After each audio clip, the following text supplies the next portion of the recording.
योगेन चित्तस्य पदेन वाचा मलं शरीरस्य च वैद्यकेन योपाकरोत्तं प्रवरं मुनीनां पतञ्जलिं प्राञ्जलिरानतोऽस्मि।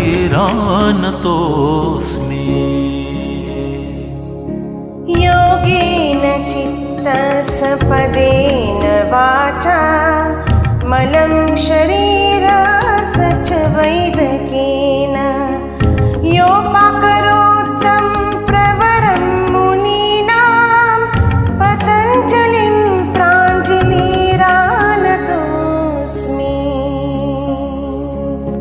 योगेन चित्तस्य पदेन वाचा मलं शरीरस्य च वैद्यकेन योपाक